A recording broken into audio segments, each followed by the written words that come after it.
Guys, somebody else so back once again. Someone in the comment section of one of my videos said that I should be looking up the wisdom of Solomon, because in a couple videos ago I was talking about how Solomon was this really wise person that's a little underrated and I think overlooked.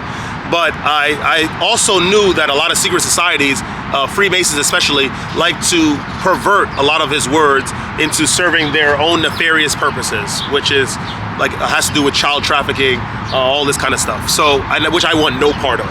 They will get their just reward. So I looked up the Wisdom of Solomon, and I found a book. I found the book online. I found a PDF file, and I'm gonna read the second chapter of the Wisdom of Solomon. This book. This one is very interesting because I skimmed through it a little bit, and it has a lot to do with the sentiment of the people in the world that pretend that they know God, but they don't know God, right? Or they just outright don't care about God's precepts or anything because they're in the world and they want their rewards given to them quickly, right? So I'm going to, we're gonna talk about this chapter right now. Like, comment, subscribe.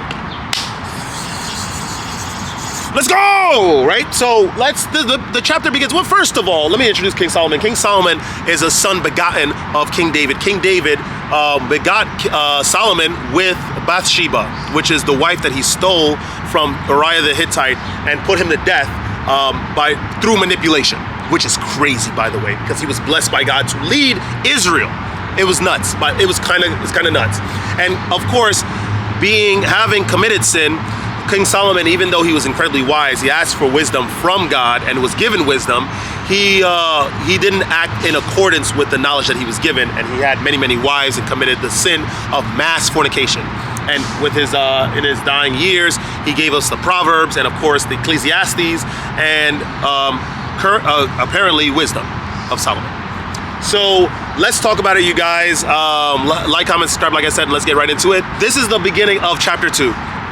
For the ungodly said, reasoning with themselves, by the way. And I love how he includes this because God already said from that point, I don't know when the Wisdom of Solomon was created, maybe obviously when he was alive. So before that point, God was saying a lot of the heathen like to make covenants and like deals with themselves. It's almost like, I'm gonna go buy that loaf of bread if I flip a coin 3 times and it lands on heads twice, because it was destined to do that. That's not of God. That's of divination, watching the times and observing the times and such. That's not of God. And so I like how King Solomon included that whole, the ungodly reasoning with themselves. They don't reason with God. They're trying to validate to themselves of their own knowledge, not of God. Let's continue. But not all right. Our life is short and tedious, and in the death of a man there is no remedy. Neither was there any man known to have returned from the grave. For we are born at all adventure, and we shall be hereafter as though we have never been. That's true. For the breath in our nostrils is as smoke, and a little spark in the moving of our heart, which being extinguished, our body shall be turned to ashes, and our spirit shall vanish as the soft air, and our name shall be forgotten in time, and no man shall have our works in remembrance, and our life shall pass away as the trace of a cloud, and shall be dispersed as a mist that is driven away with the beams of the sun, and overcome with the heat thereof. So you see, all of these guys are so poetic. He's essentially talking about this all the process of life, all of this, the blowing of the trees, the honking of the horns outside of with the cars, the sun moving, or the rotation of the planet moving, night coming upon the land, the inhalation and the exhalation of oxygen and carbon dioxide. All of these processes are going to continue until the end of the world. People will live and they will die, and the small fragment of the life that they lived will not be remembered. Their works not be remembered. How they are not being remembered. It's nuts. This is how the ungodly are thinking to themselves, by the way, which I'm sure inevitably will try to validate some sin that they should commit. For our time is a very shadow that passeth away, and after our end there is no returning, for it is fast sealed, so that no man cometh again. Come on, therefore, let us enjoy the good things that are present, and let us speedily use the creatures like as in our youth. Let us fill ourselves with costly wine and ointment, and let no flower of the spring pass by us. Let us crown ourselves with rosebuds before they be withered. Let none of us go without his part of our voluptuousness, licentiousness, sexual sin. That's it's like, these guys are weird. Not me, because I'm not of you guys. I'm not of the world. The people of the world, they'll first, oh, we're gonna die, we gotta do something sinful. Oh, we're gonna die soon, the life is short, you only live once, we gotta have sex. It's like, why is it that you don't think about cultivating a legacy that people will remember, or if they don't remember, you can go to the grave being proud that you lived upright and righteous. I don't understand why the heathen automatically, we gotta have sex, we're gonna die soon. I don't get it. You hear all of this is all, you see what he said? He said, let's crown ourselves with rosebuds before they get withered, or they wither away. Let us, none of us go without part of our voluptuousness. It's like they are just given into fornication. And it brings up a really big, interesting understanding that people generally may be of God because everyone came from somewhere, which ultimately came from God, but they don't follow God at all. God is not in the source of anyone's thoughts at all. They just like to sin. They take pleasure in doing this. It's crazy. I don't know, if I were to, knowing that I'm not gonna last, I'm just gonna try to endure until the end. Just do the right thing until the end. Seriously, I'm not gonna try to go against God's word. I'm good, you know what I mean? I don't know, people are strange. Let us oppress the poor righteous man.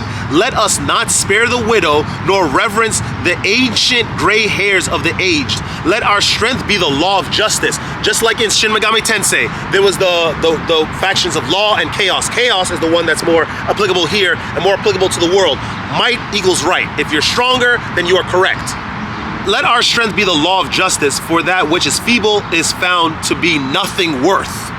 Therefore, let us lie in wait for the righteous, because he is not for our turn, and he is clean contrary to our doings. He upbraideth us with our offending the law, which was what happened in the New Testament. I'm going to finish. Hold on. And objecteth to our infamy the transgressings of our education. He professeth to have the knowledge of God, and he calleth himself the child of the Lord. He was made to reprove our thoughts. He is grievous unto us, but even to behold. Guys, do you understand what he's saying? These may not be the literal conscious thoughts of the heathen, of the people everywhere in the world, but this is how they react. This is the reason behind their reactions. Everyone, they're all made in sin. They are all heathen. They all are disobedient. All of them, every single one. Me as well. I try my best, ultimately as an individual of the world, to repent constantly for sins that I believe that I committed or that I actually have committed, so I can constantly try to be a better person. But people, no matter, you're gonna see men with women and their families. You're gonna see men by themselves in groups. You're gonna see women in groups. They all plot evil. They are all dark. They are all manipulative. They are all shadowy. That's why I'm telling you this. Through the method for men, this is for you, us guys only. And women can get some knowledge from this as well.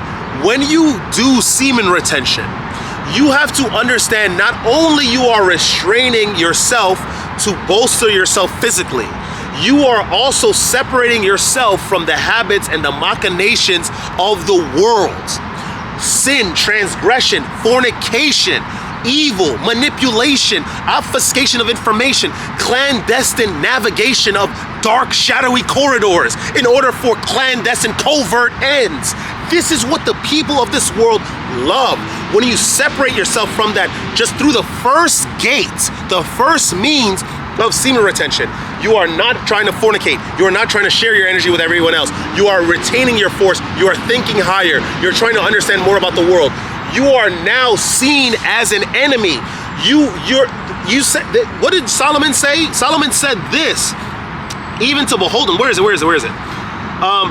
He is grievous unto us even to behold.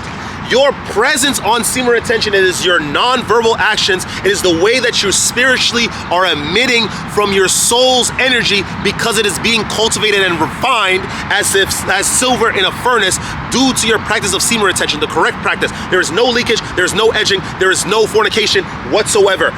When you do this, the world will hate you. All of them, every single person will dislike you.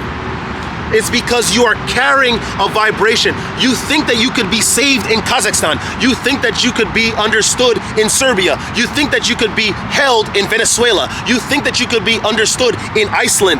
All of these people are heathen. All of them. They choose not to know the law of God. They read the Bible. They understand it intellectually. They do not connect with it because they want to do what they want to do. The law is not... Who said this? Solomon. Because the law of the Lord is not executed swiftly, or I think Job said this. Because the law of the Lord is not executed swiftly, the evil say that there is no God and I could do whatever I want. This is what they believe, which is why when you hold yourself to a high standard and you're attaining, even in the midst of sin and darkness, with no reward and no support system to you, they hate you. They're gonna dislike you. This is the only truth, and this is the inevitable end of semen retention. Hate because you are marginalized from the world because of the habits that you have started to gather within yourself. This is what I'm trying to tell you. I'm not gonna get too caught up in this because we have so much more to read, because Solomon is way wiser than I am. Let's see what he has to say. He is grievous unto us. He is grievous unto us, even to behold, for his life is not like other men's. His ways are of another fashion. God, because it's different. Your ways are tinged. You are going in a space just because you feel like going in a space, not because you have anything to prove. You are talking to someone because you just feel like wanting to know where they're from, just what they have to say, not because you're trying to manipulate them. You are interested in starting up a business in the world to teach souls, to provide solid, legitimate, meritable service, not because you want to extract wealth and value from a community. This is why your ways that's of a different fashion. It's of a different way. It's almost extraterrestrial. That's why they hate good people here. That's why Jesus said, though they hate the Father, they hate me, they're gonna hate you. If you expect them not to hate you, then you are tripping. That's what he said. Let's keep going. We are esteemed of him as counterfeits. He abstaineth from our ways as from filthiness. He pronounceth the end of the just to be blessed, and maketh his boast that God is his Father. Let us see if his words be true, and let us prove what shall happen in the end of him. For if the just man be the Son of God, he will help him and deliver him from the hands of his enemies, which are, that's a mindset and a philosophy of their own machinations and own incantations and creations. That's not real. That is not true. We know at the end you have to be a good person for the sake of being a good person, because the God ordains it so, and it is the right thing to do. It's the objectively right thing to do. It matters not what the people of the world are showing you in value of physical goods and materials. It means nothing. It means zero. Your parents will marginalize you and make you feel like nothing because you provide no physical value of yourself. They understand not spiritual refinement because they only know the law of God intellectually. They have not taken that stuff in their hearts. They understand nothing. They understand nothing. The world understands nothing. I'm telling you. Right? Let's keep going. Let us examine him with despitefulness and torture, that we may know his meekness and prove his patience. Let us condemn him with a shameful death, for by his own saying he shall be respected. Such things they did imagine. This Solomon, he back. This is him, his thoughts, personal thoughts now.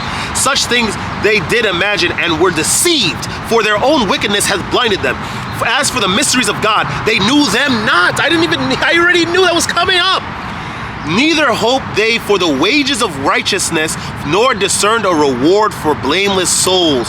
For God created man to be immortal and made him to be an image of his own eternity. Nevertheless, through envy of the devil came death into the world, and they that do hold of his side do find it. I'm telling you. I am telling you. Let's calm down. My watch is telling me I'm too loud. We're gonna take it down a notch. I am telling you, as they said in the Bible, well, I forget where, I think it was Daniel, the book of Daniel. Many shall be made white, many shall have new raiment and be tried, but the wicked will continue to do wickedly. You as an individual on semen retention, you as an individual trying to be better in life, cultivate your soul, cultivate your heart, just trying to absolutely ascertain good from evil, you will constantly be at enmity with the world. It matters not what you are told or what you are shown. You know a man and the measure of that person through their fruits. When you see individuals with many, many friends, understand that he is a deceiver of some sort. He's a manipulator of some sort. He is of the world ultimately. And so he knows not of God. He knows not of retention. He knows not of abstinence for the sake of the kingdom of heaven and the sake of refraining from sexual gratification. He knows not of that. Nothing. Understand that this world comes from all sides to try to wear you down. And just like what King Solomon say, this is what the evil was saying, the people of the world, this is what they say. Let us prove that his righteousness is false. Let us prove the length of his patience. Just like Satan in the book of Job, Satan challenged God. Silly, stupid, foolish angel. I have another video also. I want to talk about the foolishness of some of the high angels that betrayed God. Silly people, I swear. Crazy. They may as well have been made human. These people think in their hearts to do evil and darkness. You are not of these people. When the moment you start to refrain from sexual immorality, the moment you start to refrain from wrath, vengeful thoughts, doing evil, trying to manipulate, obfuscate information, the journeying through clandestine corridors of covert information for covert, secretive, hidden ends, like secret societies, you have already lost. You have already lost, and you're of the ways of the devil, and you're of the ways of evil, and you cannot win. You may win here, you may receive goods here, but what is the worth of having all riches and you lost your soul? There is no worth. And with that being said, that is all I have to say today, you guys, about this chapter 2 in the book of the Wisdom of Solomon. If you guys enjoy that kind of content, like, comment, subscribe, share the video with some peers. Don't ever let this place get you down. You will be tried. I'm telling you, we have a lot of people on the internet, on YouTube, talking about semen retention being, it's a cake, it's easy. Women are gonna be attracted to you. The world is going to bow down to your will. Understanding that the true refinement that comes about from semen retention to your soul and to your body will make the world at enmity with you. The world will hate you. From every religion, every creed, every race, every age group, they will dislike you because your energy has changed. You are not emitting the vibration of the children of man, but you're emitting the vibration of the Son of Man. And they hateth Jesus. So imagine how they're gonna treat you when you mimic his vibration, just like the apostles in the past. I love you all, guys. Stay radiant, and I'll see you guys in the next video. Woo!